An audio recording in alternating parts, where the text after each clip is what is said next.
Since his breathtaking performance on American Idol Season 11, fans around the world discovered his soulful voice. Following the show, Dre Scot had the chance to share the stage with music industry icons such as Patti LaBelle, John Legend, Nelly, Michelle Williams, and Boyz II Men, among others. Dre Scot's star continues to rise in the music industry with an impressive social media following of over 400,000 on Instagram and over 50,000 monthly listeners on Spotify, me being one of them. Hey now. I'm on Tidal. Hey now. As a verified artist, he has cultivated a loyal fan base, drawn to his genuine talent and hard-hitting performance. Let's go ahead and roll the clip before we bring our guest, Dre Scot, on to TDS Radio. This live is dope. All of these feelings, I need to know. Am I tripping? It's too soon to call it love. I know this feeling. I know. If you're ready, you just got to tell me now.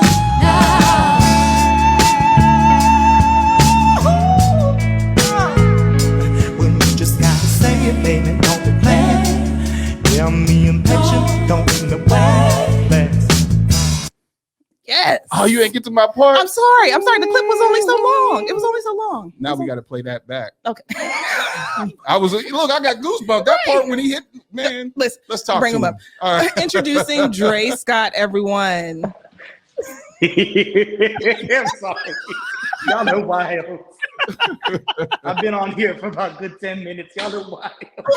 Oh no, we're so embarrassed. We're so embarrassed. I love it. No, y'all are good. Thank you. First of all, thank you for having me. Second of all, I'm gonna need you to write my eulogy because the way you hyped me the hell up like that was nice. Thank you. So happy to do it. Whenever you need it, I got you. So I'm gonna let, because Kim is gonna be she's a journalist. She's gonna do the journal thing. But I gotta ask you a quick question. Yeah, I am a fan of background singers because when it hit, especially when you're listening to it in headphones, like Luther Vandross has some of the most immaculate harmonies behind him. And when I heard that, I was like, "Oh, well, you cut my back." I'm sorry, the clip was only so long. Do they travel with you? Are those your background singers that we see in that video? Those are mine now. So those are my background singers when the budget allows. Right now. Okay. When the budget allows, because I'm not going to bring on people and not pay them properly because those are talented people. Yes. Talented musicians, talented artists. But yeah, those are my background singers. And I'm the same like you. Backgrounds to me makes a song. Luther, one of my favorite artists ever is Tweet, and her backgrounds make the whole song for me. Yes.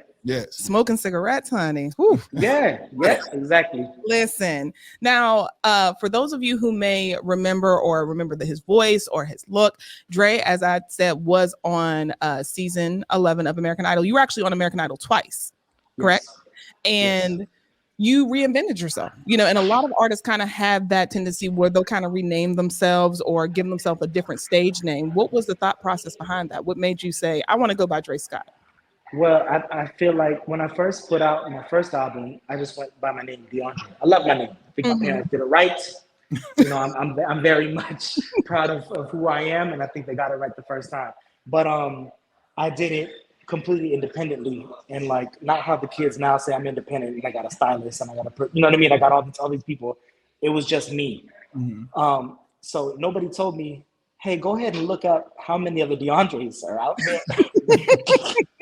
And I'm one of 7. So yeah, DeAndre, it wasn't flying. I couldn't be that because it got lost in context. So now I'm the only Dre Scot, which is still my name. It's my daddy's name. It's my middle name. So just Dre Scot. So if anybody knows me, like nobody calls me DeAndre unless my mom is mad at me. That's the only time she'll say DeAndre. But other than that, you know what I mean? People know me as Dre. So Dre Scot just made sense and it still felt genuine and it felt true to who I am. I love that. And one thing I want to say, first of all, I've been listening to Feelings repeat, like literally I had a friend over and I was cleaning and had your music on and I was like, rewind, and played it again. Thank you. Yeah, Feelings is dope. But when you drop that live, that live, I don't know how to explain it. Like you said, it's just chills. And then when you listen into it in headphones or even when you have it, playing on your speakers, it is amazing. Like, thank you. I hate to hear people say that there's no dope artists, and that's one of the reasons why I wanted you to be a part of this segment, because you were the first person I thought about when I was thinking about, like, who do we want to get to be a part of, who should be on your playlist? And I'm like, Dre has got to be one of these people, because even with Feelings, then you double back and like, oh, I'm gonna do another one, Million Shades, and I'm like, this dude doesn't stop. Didn't miss. Thank you. Bang, bang. Thank you. I appreciate that. Because I feel like I've been in the game for a second, and I'm a live singer. That's just kind of what I do.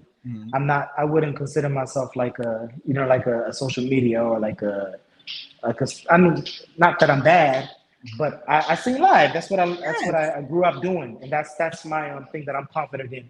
So I'm just glad I got to kind of show what I did, because that on a track didn't really translate. It was too much happening, because I'm just so used to getting in front of people and showing what you got. I grew up in that. Like I've been doing bars and clubs since I was 12. Yeah. So that's just what I know. And sometimes that doesn't translate on wax, you know what I mean, in a studio. Right.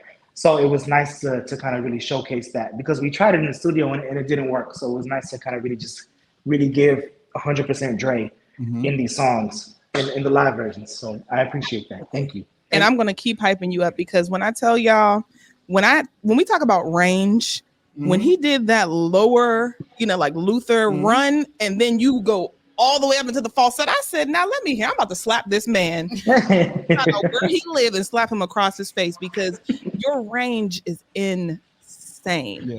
Absolutely insane. So I was going to ask, like, with your range, when you're putting your music together, do you play the parts in your voice, in your mind, in your head? Like, so how do you arrange your music when you can go from and basically sing every part of the song?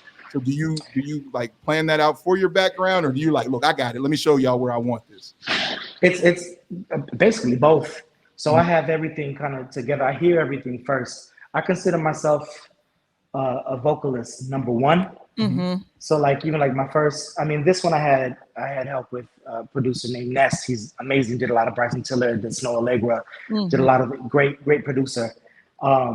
But like even my first album, everything was just me by my ear.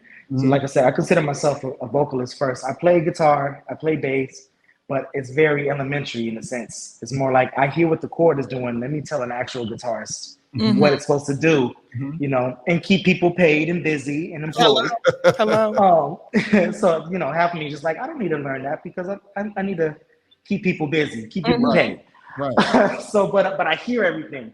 And the first thing I ever hear, like when I write a song, compose a song, is the background vocals. As weird as that sounds, like I'll sing the melody and I hear what the pocket is for that harmony or that color or that chord, and it's all in the harmonies. Because if you really like break down my music, the beats or the progressions are very simple. I like the vocals to do all the color, to do all the finesse. Because again, I'm a singer. Yeah. And that's what I do. So anyway, that long-winded ass response just to say yes. I hear it first. It's all good. And it just shows how passionate you are about it, which, brings me to my next question. Like, what are the emotions that you hope to invoke in your audience when you are releasing? Like, did you think that it was going to do the numbers or essentially do as well as it did with Feelings and with Million Shades? No. I literally just had like an interview about that too, and people were kind of like taken back, because I was like, when I write, I'm not trying to save the world. I'm just I write for me. I'm trying to save my world. I know that's right. I'm trying to make a difference, because if it's not moving me, it ain't moving you.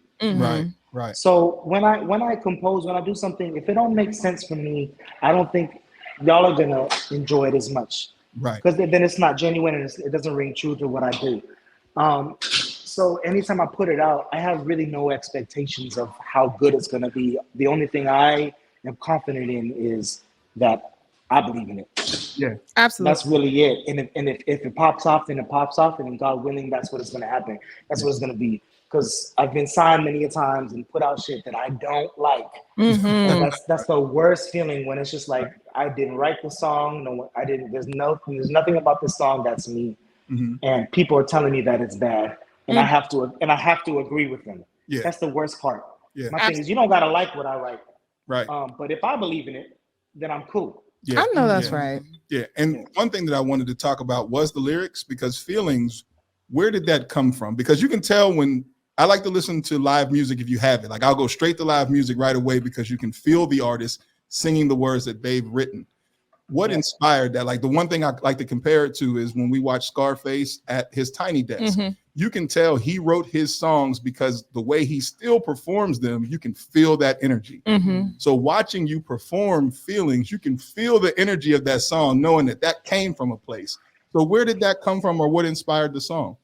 Thank you. Well, number one, I gotta shout out boy Marcus and Sierra, who helped me write this song. Listen, that was my first time ever co-writing in my life, and they made it such a great process. But I wanted to. This was because we wrote this about 5 years ago. Believe it or not, it's an old song. It's a very old song. What? And I was writing about the beginning of my now marriage. My now marriage. Thank you. And just kind of like that beginning stage of like, so we're into each other, but we don't know what it is. We don't know what to call it. It's just feelings. You know, it's not really solidified as a relationship, but it's not just a friendship. What is that? It's that limbo.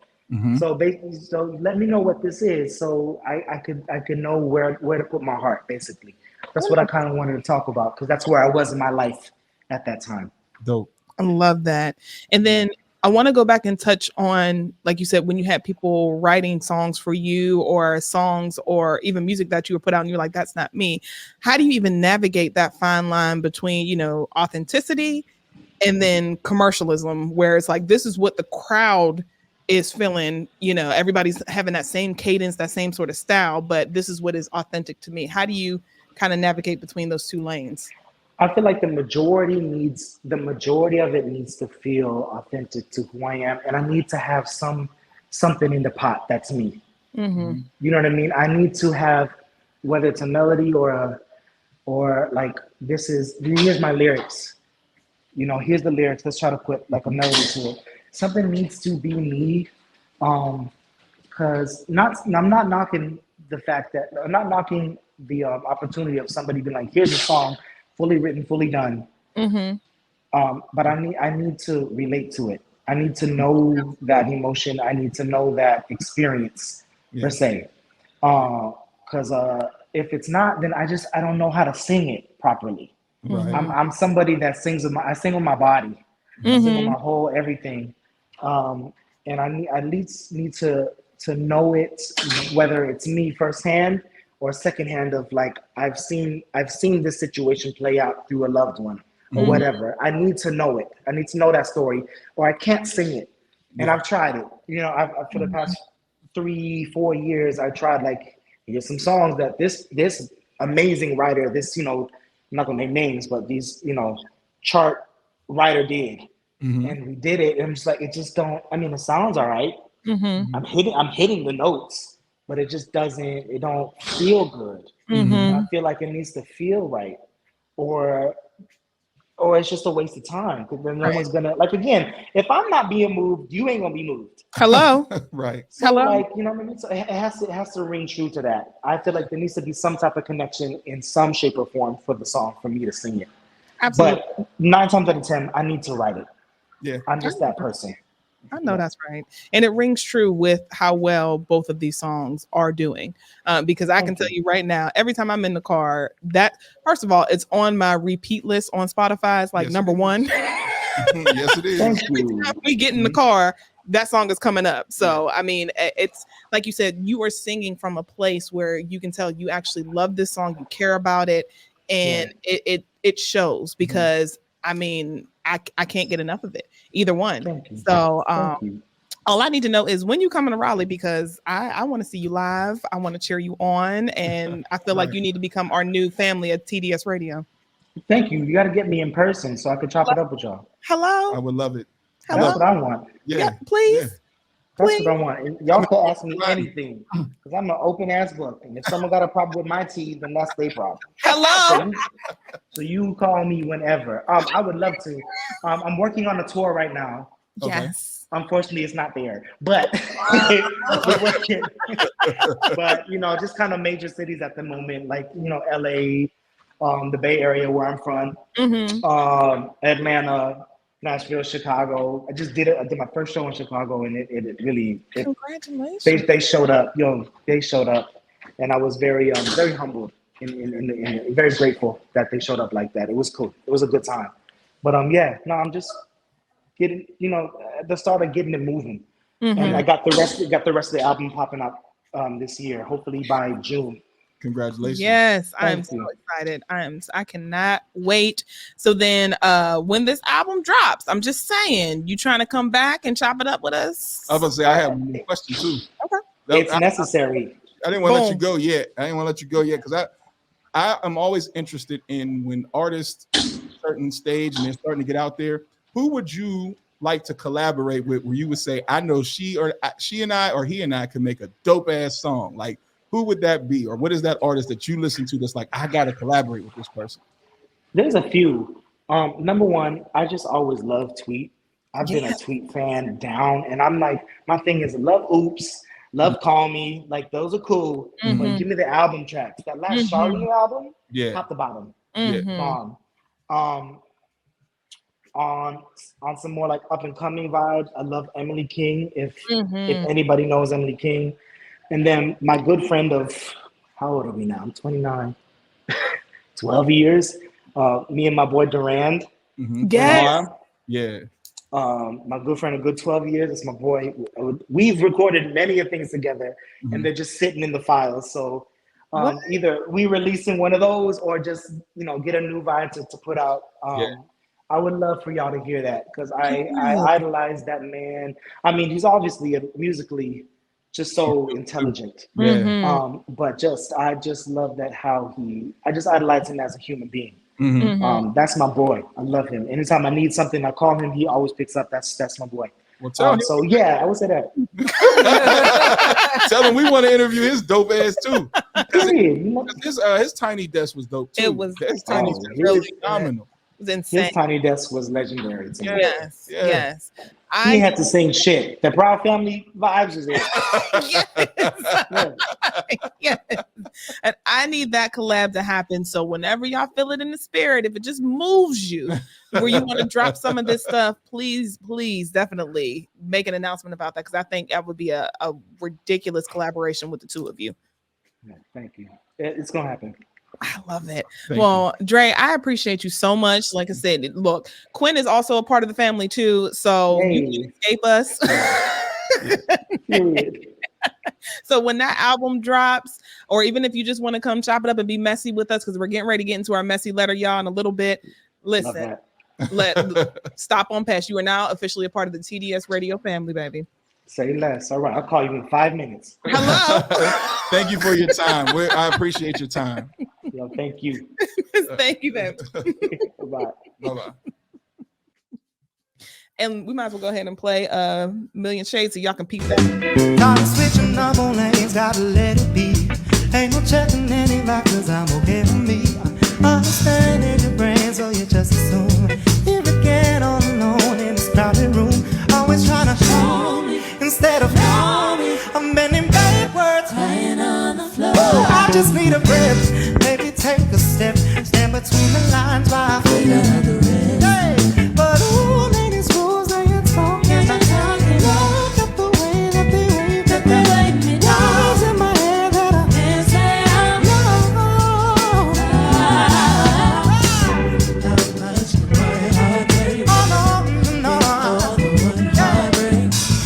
How can you separate from love? All a million shades of gray.